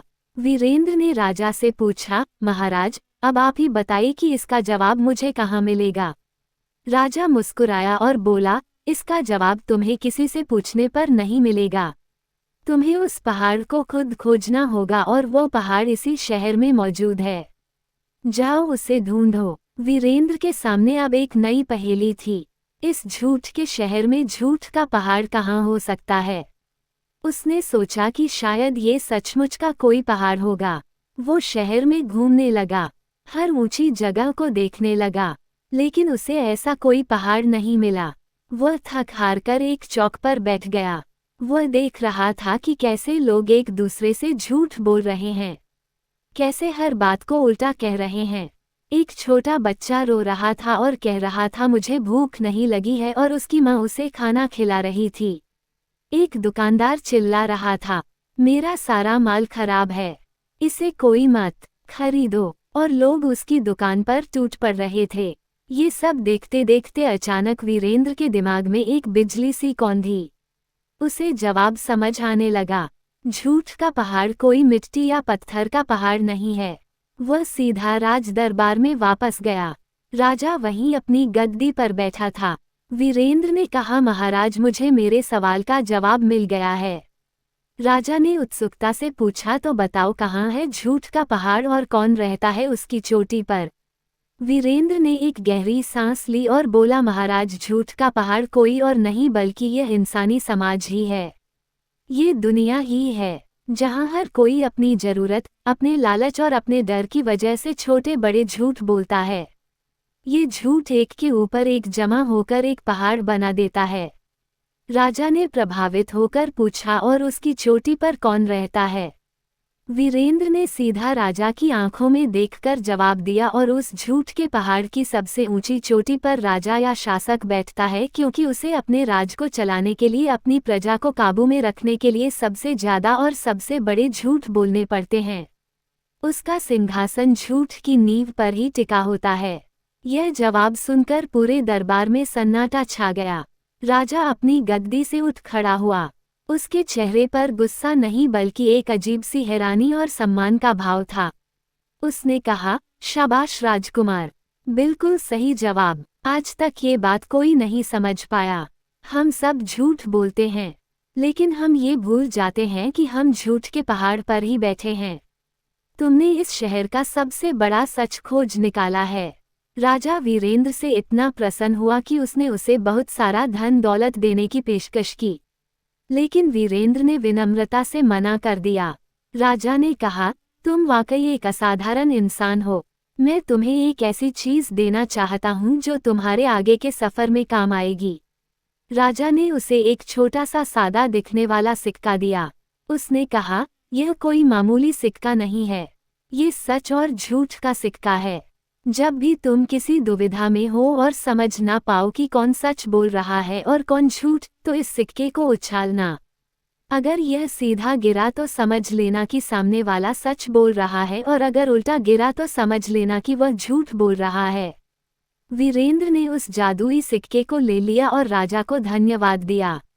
उसने अपने चौथे सवाल का जवाब भी अपनी बुद्धि और सूझबूझ से खोज निकाला था। अब उसे अपनी 5वीं मंजिल की ओर बढ़ना था। उसका 5वां सवाल एक जादुई आईने पर उभरेगा जो इंसान का चेहरा नहीं उसकी आत्मा दिखाता है, और सवाल होगा, उस आईने का राज क्या है जिसमें चेहरा नहीं किस्मत दिखती है? इसका जवाब उसे तिलिस्मी आईनों के कारीगर से मिलेगा। वीरेंद्र उस झूठ के शहर सत्यपुरा से विदा लेकर अपनी नई खोज पर निकल पड़ा। हर सवाल उसे एक नई दुनिया में ले जा रहा था और हर जवाब उसे जिंदगी का एक नया सबक सिखा रहा था। उसका सफर अभी भी लंबा था और आगे आने वाली चुनौतियां और भी रहस्यमयी और खतरनाक होने वाली थी। वीरेंद्र उस झूठ के शहर से विदा लेकर अपनी नई खोज पर निकल पड़ा। अब उसे तिलिस्मी आईनों के कारीगर को खोजना था। उसने कई लोगों से पूछा, लेकिन कोई भी ऐसे किसी कारीगर के बारे में नहीं जानता था। ऐसा लगता था जैसे वह कारीगर कोई कहानी किस्सों का किरदार हो, हकीकत में उसका कोई वजूद ही ना हो। वीरेंद्र भटकता रहा, एक शहर से दूसरे शहर, एक गांव से दूसरे गांव। आखिरकार एक वीरान रेगिस्तान के किनारे बसे एक छोटे से कस्बे में उसे एक बहुत बूढ़ी औरत मिली। उस औरत की आंखें ऐसी थी जैसे उन्होंने सदियां देखी हो। वीरेंद्र ने जब उससे उन कारीगर के बारे में पूछा तो बूढ़ी औरत मुस्कुराई। उसने कहा, बेटा, जिस कारीगर को तुम खोज रहे हो वह इंसानों की बस्ती में नहीं रहता। वह तो भ्रम की घाटी के उस पार रहता है जहां हर चीज वैसी नहीं होती जैसी दिखती है। बूढ़ी औरत ने उसे रास्ता समझाया। वो एक बहुत ही खतरनाक और उलझा हुआ रास्ता था। वीरेंद्र उस रास्ते पर चल पड़ा। कुछ दिनों के सफर के बाद वह उस भ्रम की घाटी में पहुंचा। जैसा नाम था वैसे ही वह घाटी थी। वहां सीधे रास्ते टेढ़े लगते थे, छोटे पत्थर पहाड़ जैसे नजर आते थे और पानी की जगह रेत के झरने बहते थे। हर कदम पर कोई ना कोई धोखा था, कोई ना कोई भ्रम था जो मुसाफिर को भटका सकता था। वीरेंद्र को यहाँ अपनी आंखों पर भरोसा नहीं था। उसे राजा का दिया सच और झूठ का सिक्का याद आया। जब भी उसे किसी दोराहे पर शक होता वह सिक्का उछालता। सिक्का उसे हमेशा सही रास्ता दिखा देता। कई दिनों तक उन जादुई भ्रमों से लड़ने के बाद वह घाटी के उस पार पहुंचा। वहां एक छोटी सी शांत झील थी और झील के किनारे एक साधारण सी कुटिया बनी हुई थी। वीरेंद्र समझ गया कि यही वह मंजिल है। कुटिया के अंदर एक बूढ़ा आदमी काम कर रहा था। उसके बाल और दाढ़ी सफ़ेद थे और चेहरे पर गहरी झुर्रियां थीं। लेकिन उसकी आंखों में एक कारीगर वाली चमक और पैनापन था। वह तरह तरह के आईने बना रहा था। कोई आईना हंसाता था, कोई रुलाता था, किसी में इंसान बूढ़ा दिखता था तो किसी में बच्चा। वीरेंद्र ने अंदर जाकर उसे प्रणाम किया। बूढ़े कारीगर ने बिना नजर उठाए ही पूछा, क्या चाहिए नौजवान? ऐसा आईना जो तुम्हें दुनिया का सबसे सुंदर इंसान दिखाए या ऐसा आईना जो तुम्हें तुम्हारा भविष्य बताए? वीरेंद्र ने विनम्रता से कहा, नहीं महात्मन, मैं तो ज्ञान का एक प्यासा मुसाफिर हूँ। मैं एक ऐसे जादुई आईने के बारे में जानने आया हूँ जो इंसान का चेहरा नहीं उसकी आत्मा दिखाता है। कहते हैं कि उस पर एक सवाल उभरता है। ये सुनकर कारीगर ने अपना काम रोक दिया और पहली बार वीरेंद्र की तरफ गौर से देखा। उसने कहा, तुम उस आईने की बात कर रहे हो? उसे बनाए हुए तो सदियां बीत गई। वो आईना किसी को अपना अक्स नहीं दिखाता क्योंकि सच देखने की हिम्मत हर किसी में नहीं होती। कारीगर उठा और एक पुराने संदूक में से उसने एक कपड़े में लिपटा हुआ आईना निकाला।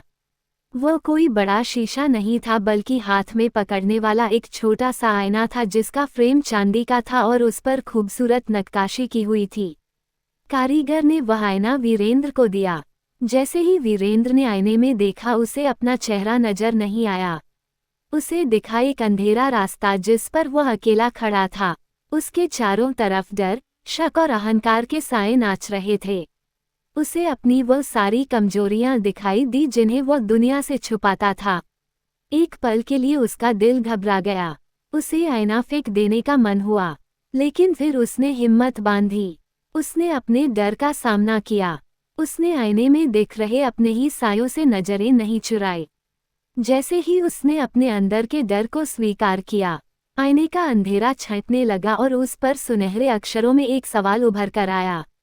उस आईने का राज क्या है जिसमें चेहरा नहीं किस्मत दिखती है? ये वीरेंद्र का 5वां सवाल था। उसने कारीगर की तरफ उम्मीद से देखा। कारीगर मुस्कुराया। उसने कहा, इसका जवाब पाने के लिए तुम्हें इस आईने के राज को ही समझना होगा। लोग इसे किस्मत दिखाने वाला आईना कहते हैं, लेकिन ये सबसे बड़ा झूठ है। दुनिया में ऐसी कोई चीज नहीं है जो लिखी हुई किस्मत बता सके। वीरेंद्र ने हैरानी से पूछा, तो फिर यह आईना क्या दिखाता है? कारीगर ने जवाब दिया, यह आईना दिखाता है कर्म का अक्स। तुम जो भी काम करते हो, जिस नियत से करते हो, यह आईना उसी का नतीजा दिखाता है। तुम्हारी किस्मत कहीं लिखी नहीं है, उसे तुम हर पल अपने कर्मों से खुद लिखते हो। अगर तुम्हारे कर्म अच्छे हैं तुम्हारी नीयत साफ है तो यह आईना तुम्हें एक रोशन रास्ता दिखाएगा, और अगर तुम्हारे कर्मों में खोट है तो ये तुम्हें अंधेरा ही दिखाएगा। इस आईने का राज यही है कि किस्मत बाहर नहीं, इंसान के अपने कर्मों के अंदर होती है। यह जवाब वीरेंद्र के दिल में उतर गया। उसे एक और बहुत बड़ा सच पता चल गया था। उसने कारीगर को धन्यवाद दिया। कारीगर वीरेंद्र की सच्चाई और हिम्मत से बहुत खुश हुआ। उसने वह जादुई आईना वीरेंद्र को तोहफे में दे दिया और कहा, इसे अपने पास रखो। ये तुम्हें हमेशा सही रास्ते पर रखेगा क्योंकि यह तुम्हें कभी खुद से झूठ नहीं बोलने देगा। वीरेंद्र ने वह अनमोल आईना लिया और अपनी छठी मंजिल की ओर चल पड़ा। अब उसे उस रेगिस्तान में जाना था जहां रेत की जगह राख उड़ती है और वहां एक जिन से पूछना था अमरबेल का फूल कहाँ खिलता है। ये सफ़र सबसे ज्यादा थका देने वाला था। वीरेंद्र एक ऐसे रेगिस्तान में पहुंचा जहां दूर दूर तक बस राख ही राख थी। ये राख किसी मुर्दे शहर की लगती थी। हवा में एक अजीब सी उदासी और ठंडक थी। यहाँ ना कोई पेड़ था, ना कोई जानवर, ना पानी की एक बूंद। ऐसा लगता था जैसे यहाँ जिंदगी कभी थी ही नहीं। वीरेंद्र चलता रहा। उसके होंठ सूखकर कांटे हो गए। शरीर की ताकत खत्म होने लगी। रात को जब वो रुकता तो चारों तरफ मौत जैसा सन्नाटा होता। उसे परी रानी का दिया चमकता हुआ पत्थर याद आया। उस पत्थर की रोशनी में वो उस भयानक अंधेरे में भी रास्ता देख पाता था। कई दिन और कई रातें बीत गई। वीरेंद्र को लगा कि वह अब नहीं बच पाएगा। वो इसी राख में मिलकर राख हो जाएगा। तभी उसे दूर एक काला बवंडर उठता हुआ दिखाई दिया। वो कोई रेत का बवंडर नहीं था बल्कि राख का था। वीरेंद्र समझ गया कि जिन आसपास ही है। वो अपनी बची खुची हिम्मत समेटकर उस बवंडर की ओर बढ़ने लगा। जब वो पास पहुंचा तो बवंडर थम गया और उसमें से एक विशालकाय जिन प्रकट हुआ। उसका शरीर धुएं और राख से बना था। उसकी आंखें जलते हुए कोयलों जैसी थी और उसकी आवाज में सदियों की थकान और गुस्सा था। जिन गर्जा, कौन हो तुम? कीड़े मकोड़े, मेरी तन्हाई में खलल डालने की हिम्मत कैसे हुई तुम्हारी? वीरेंद्र ने कांपती लेकिन दृढ़ आवाज में कहा, मैं एक मुसाफिर हूँ। ए महान जिन, और मैं तुमसे एक सवाल का जवाब जानने आया हूँ। जिन हंसा। उसकी हंसी से राख उड़ने लगी। सवाल? हाँ हाँ हाँ, इस दुनिया में हर सवाल का जवाब राख है। सब कुछ यहीं आकर खत्म हो जाता है। प्यार, नफरत, राज, दौलत, सब राख। पूछो क्या पूछना है। वीरेंद्र ने अपना सवाल पूछा। अमरबेल का फूल कहाँ खिलता? सवाल सुनकर जिन एक पल के लिए खामोश हो गया। उसकी जलती हुई आंखों में एक अजीब सी उदासी तैर गई। उसने कहा, अमरबेल, अमर होने की चाह, मूर्ख इंसान। दुनिया में कोई चीज अमर नहीं है। सब कुछ फना हो जाता है। मैं हजारों सालों से यहाँ बैठा देख रहा हूँ। बड़े बड़े राजा महाराजा आए और राख में मिल गए। बड़ी बड़ी सभ्यताएं बनी और राख हो गई। अमरबेल का फूल कहीं नहीं खिलता। ये बस इंसानों का एक वहम है। वीरेंद्र ने कहा, नहीं जिन, ऐसा नहीं हो सकता। हर सवाल का कोई ना कोई जवाब तो होता ही है। जिन ने गुस्से में कहा, तो ठीक है, तुम खुद ढूंढ लो जवाब। इस रेगिस्तान के बीचों बीच एक यादों का कुआं है। अगर हिम्मत है तो उसमें झांक कर देखो, तुम्हें तुम्हारा जवाब मिल जाएगा। ये कहकर जिन फिर से राख के बवंडर में बदलकर गायब हो गया। वीरेंद्र उस यादों के कुएं की तलाश में निकल पड़ा। आखिरकार उसे एक पुराना सूखा कुआं मिला। उसने जब उस कुएं में झांका तो उसे पानी नहीं बल्कि धुंधले धुंधले दृश्य दिखाई दिए। उसे अपना बचपन दिखा, अपने माता पिता का प्यार दिखा, उसे बुद्धराम का चेहरा दिखा, जलपरी मीनाक्षी की मुस्कान दिखी, परियों का नाचना दिखा। उसे वह सारे लोग दिखे जिनसे वह अपनी यात्रा में मिला था। वह देखता रहा और फिर उसे समझ आने लगा। उसे अपने छठे सवाल का जवाब मिल गया था। वह वहीं बैठ गया और उसने अपनी आंखें बंद कर ली। कुछ देर बाद जिन फिर से उसके सामने प्रकट हुआ। उसने ताना मारते हुए पूछा, क्यों मिला जवाब? या देख ली दुनिया की सच्चाई की अंत में सब कुछ राख है? वीरेंद्र ने शांत भाव से अपनी आंखें खोली और कहा, हाँ जिन, मुझे मेरा जवाब मिल गया। तुम गलत थे। अमरबेल का फूल खिलता है लेकिन वो किसी मिट्टी या पेड़ पर नहीं खिलता। जिन ने हैरानी से पूछा तो फिर कहाँ खिलता है। वीरेंद्र ने जवाब दिया, अमरबेल का फूल लोगों के दिलों और उनकी यादों में खिलता है। इंसान का शरीर मर जाता है, उसकी दौलत खत्म हो जाती है, उसका राजपाट छीन जाता है, लेकिन उसका प्यार, उसकी अच्छाई और उसकी यादें, वो हमेशा जिंदा रहती हैं। वो उन लोगों के दिलों में एक फूल की तरह खिलती रहती हैं जो उसे प्यार करते थे। यही सच्ची अमरता है। तुम राख को देखते रहे लेकिन उस राख के पीछे छिपी यादों को नहीं देख पाए। वीरेंद्र का जवाब सुनकर जिन्नस रह गया।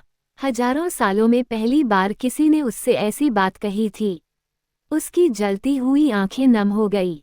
उसे भी अपनी कोई भूली बिसरी याद आ गई। वो राख का विशाल शरीर धीरे धीरे छोटा होने लगा और एक साधारण इंसान के रूप में बदल गया। उसने वीरेंद्र के आगे सिर झुका दिया। उसने कहा, राजकुमार, तुमने आज मेरी सदियों की नफरत और अकेलेपन को दूर कर दिया।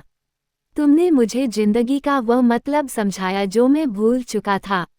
मेरे पास तुम्हें देने के लिए कुछ नहीं है सिवाय इस राख के, लेकिन यह मामूली राख नहीं है। उसने एक मुट्ठी राख वीरेंद्र को दी और कहा, यह उम्मीद की राख है। जब भी कोई उम्मीद की आग बुझने लगे तो ये राख डाल देना, वह आग फिर से जल उठेगी। वीरेंद्र ने वह राख ले ली और जिन को धन्यवाद दिया। अब उसके 6 सवालों के जवाब पूरे हो चुके थे। जैसे ही उसे छठे सवाल का जवाब मिला, उसके चारों तरफ का माहौल बदलने लगा। राख का रेगिस्तान गायब हो गया और वह खुद को एक बहुत ही शांत और सुंदर जगह पर खड़ा पाया। तभी आसमान से, धरती से, हवा से, हर तरफ से एक आवाज गूंजी। वो आवाज ना किसी आदमी की थी, न औरत की। वो बहुत ही गहरी और पुरानी आवाज थी। वो समय की आवाज थी। समय ने उससे उसका 7वां और आखिरी सवाल पूछा, जब सब कुछ खत्म हो जाता है तो क्या बचता है? महात्मा ज्ञानसागर ने कहा था कि इसका जवाब उसे अपनी यात्रा से खुद समझना होगा। वीरेंद्र ने अपनी आंखें बंद कर ली और अपनी पूरी यात्रा को याद किया। उसे याद आया कि बुद्धराम का धन दौलत का इंतजार खत्म हो गया पर उसका संतोष बच गया। जलपरी का दुख खत्म हो गया पर उसके पास वक्त का सही मतलब बच गया। बादलों का पानी बरसकर खत्म हो जाता है पर धरती पर जीवन बच जाता है। झूठ के शहर का भ्रम खत्म हो गया पर सच्चाई का ज्ञान बच गया। आईने में चेहरा नहीं दिखता पर कर्म का फल बच जाता है। इंसान का शरीर राख हो जाता है पर उसकी यादें और प्यार बच जाते हैं। वीरेंद्र ने ये सब जोड़ा और उसे अपने आखिरी सवाल का जवाब मिल गया। उसने आंखें खोली और पूरी श्रद्धा से उस आवाज को जवाब दिया, जब सब कुछ खत्म हो जाता है, दौलत, ताकत, शरीर, यहाँ तक कि समय भी, तब सिर्फ 2 चीजें बचती हैं। एक है उम्मीद, एक नई शुरुआत की उम्मीद, और दूसरी है कहानी, जो कुछ भी हुआ उसकी कहानी, उसके सबक, उसका प्यार। यही कहानियां और उम्मीदें एक खत्म हुई चीज से दूसरी नई चीज को जन्म देती हैं। जवाब पूरा होते ही वो जादुई जगह गायब हो गई और वीरेंद्र ने खुद को स्वर्णगढ़ की सीमा पर खड़ा पाया। उसे नहीं पता कि उसे गए हुए कितने महीने या कितने साल हो गए थे। उसने जब अपने राज्य में कदम रखा तो उसका दिल दहल गया। राज्य की हालत पहले से भी ज्यादा खराब थी। लोग अब उदास नहीं बल्कि पत्थर की मूर्तों की तरह बेजान हो गए थे। उनमें कोई हरकत नहीं थी। महल वीरान पड़ा था। उसके माता पिता भी अपनी गद्दी पर बैठे थे, लेकिन उनकी आंखों में कोई चमक नहीं थी, जैसे वह जीना ही भूल गए हो। वीरेंद्र भागा राज्यसभा में पहुंचा। उसने अपने माता पिता को झकझोरा, लोगों को आवाज दी, पर किसी पर कोई असर नहीं हुआ। वो उदासी अब इतनी गहरी हो चुकी थी कि उसने सबकी आत्मा को पत्थर बना दिया था। वीरेंद्र को लगा कि उसकी सारी मेहनत बेकार हो गई। वो घुटनों पर बैठकर रोने लगा। उसकी आंखों से आंसू निकल रहे थे। तभी उसे जिनकी दी हुई उम्मीद की राख याद आई। उसके दिल में उम्मीद की आग बुझ रही थी। उसने वह राख निकाली और हवा में उड़ा दी। राख जैसे ही हवा में फैली, एक चमत्कार हुआ। लोगों के अंदर जो उम्मीद की चिंगारी, संगीत पूरी तरह बुझ चुकी थी, वह फिर से सुलगने लगी। लोगों ने धीरे धीरे अपनी पलकें झपकाए। राजा रानी ने वीरेंद्र की तरफ देखा। वीरेंद्र समझ गया कि अब उसे क्या करना है। वो ऊंची जगह पर खड़ा हो गया और उसने अपनी पूरी यात्रा की कहानी, उन 7 सवालों और उनके जवाबों की कहानी अपनी प्रजा को सुनानी शुरू की।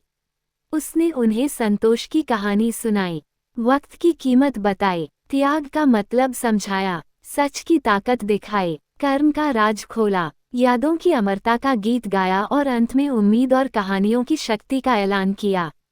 जैसे जैसे वीरेंद्र बोलता जा रहा था, सुवर्णगढ़ पर छाया वह सदियों पुराना उदासी का साया छंटने लगा। बागों में मुरझाए फूल फिर से खिलने लगे, नदी का मटमैला पानी फिर से चांदी की तरह चमकने लगा और सबसे बड़ा चमत्कार लोगों के दिलों में हुआ। उनके पत्थर बन चुके दिलों में फिर से भावनाएं जागने लगी। उनके चेहरों पर सालों बाद मुस्कान आई। पूरा सुवर्णगढ़ फिर से जी उठा था। हर तरफ खुशियों और उत्सव का माहौल था। राजा सूर्यभानु और रानी चंद्रकला ने अपने बेटे को गले से लगा लिया। उनकी आंखों में खुशी के आंसू थे। राजकुमार वीरेंद्र ने सिर्फ 7 सवालों के जवाब नहीं खोजे थे, बल्कि उसने अपने राज्य को जीने का एक नया नजरिया दिया था। उसे समझ आ गया था कि स्वर्णगढ़ की असली दौलत सोना चांदी नहीं बल्कि लोगों के दिलों में बसी यही खुशी, उम्मीद और संतोष है।